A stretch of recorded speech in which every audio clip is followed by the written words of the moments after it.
हब्लुम ममदूदुम minus समाइ इलल अर्द, फरमाया आसमान से ज़मीन की तरफ अल्लाह की लटकती हुई रस्सी है। जब ये तसव्वुर हो कि ये वो लटकती हुई रस्सी है जिसका दूसरा सिरा मेरे रब के दस्ते कुदरत में है, तो फिर क्या नूर उतरता है, वो कैफियत इंसान के ऊपर जो तारी हो जाती है, तो फिर तयक्कुन की बिजलियां बरसती हैं, इतना उजाला होता है कि अंधेरे का तसव्वुर भी महाल हो जाता है। फिर कुरान के हरफों से, लफ्जों से, नुक्तों से और आराब से नूर फूटता है, और कुरान बस खोल के बैठ जाए तो मन में उजाले होना शुरू हो जाते। जब ये तयक्कुन इंसान के साथ जुड़ जाए, चे जाए कि कुरान खोल के पढ़ा जाए, समझा जाए, मफाहिम व मतालिब को जो है वो समझने की कोशिश की जाए, या किसी आलिम या किसी साहिब नज़र की सोहबत में बैठ के कुरान सीखा जाए, फिर तो जो रोशनियाँ बरसती हैं, मन में उजाले होते हैं। ये तयक्कुन कि ये वो हब्लुल्लाहिल मतीन, ये अल्लाह की वो लटकती हुई रस्सी है जिसका एक सिरा रब के हाथ में है और दूसरा हमारे हाथ में है, तो फिर कुरान के हरफों से भी नूर फूटता दिखाई देता है। क्या रोशनियां मन में उतरती और क्या उजाले मन में फूटते हैं।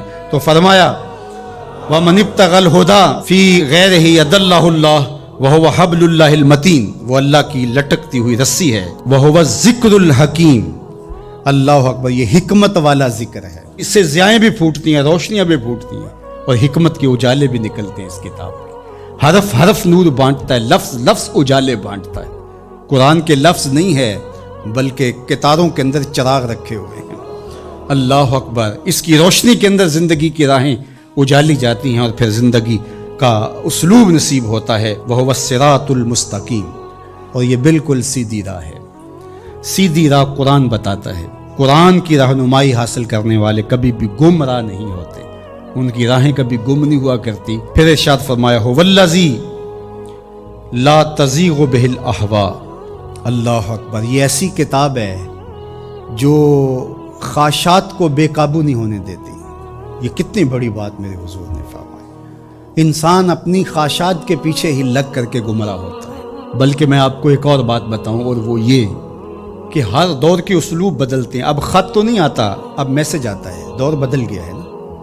अब ऊँटों के ऊपर तलवारों से लड़ाई तो नहीं, अब तो बटन दबाना है और मिसाइल फायर करना है। तो मुख्तलिफ अदवार के उसलूब बदल गए हैं। तो जिस तरह चीज़ें बदली हैं, ख़त की जगह मैसेज आ गया, और जो है तीरो तफंग की जगह ये मिसाइल सिस्टम आ गया, इसी तरह अब बुत लोहे के, पत्थर के और लकड़ी के, ये पीतल कांसी के बुत नहीं रहे, अब ख्वाहिशात के बुत रहे।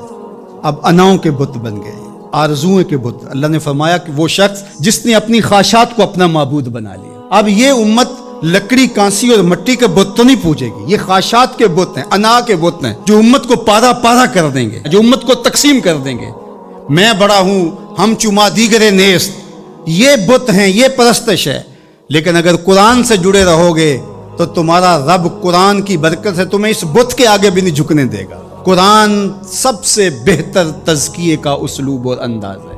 अल्लाह अकबर। इसलिए फरमाया कि जब तज़किया होता रहेगा तो फिर नफ्स में आवारगी नहीं आएगी। इसलिए कुरान की रोज़ाना की बुनियाद पे जो तिलावत है वो इंसान की ज़िंदगी के अंदर नज़्म पैदा करती है। अल्लाह ने चाहा तो आइंदा कुछ बरस के अंदर जुमातुल मुबारक के खुतबे के दौरान ही इंशाअल्लाह कुरान मजीद तरतीब से हम शुरू करके कोशिश करेंगे कि जो है वो वन्नास तक इसकी ज़रूरी तौज़ीहात और तफसीरात जो है वो आपके सामने रखी जाएं, और ये कुरान मजीद की क्लास की शक्ल इज्तिमा जुमा इख्तियार कर गया है। और कुछ ऐसे लोग भी हैं जिनकी फैमिलीज़ भी साथ आती हैं और ऊपर ख़वातीन भी इस तरह मौजूद होती हैं। तो मेरे जहन में आता है कि जो मुकम्मल फैमिलीज़ आएंगी, बच्चे भी आएंगे, बेटे बेटियां भी आएंगी, मर्द भी आएंगे, तो उनको हम अल मुस्तफ़ा कुरान फैमिली का नाम देंगे इंशाल्लाह। आप रजिस्ट्रेशन भी करवा लें उसकी, और अलग भी उनके लिए जो है वो सेशन रखेंगे कुरान मजीद के हवाले से। जितने सालों में भी तकमील होती है अपनी हाज़िरी को यकीनी रखें, और मुझे उम्मीद है कि इसकी बरकतें ज़िंदगी में उतरेंगी और नूर पैदा होगा।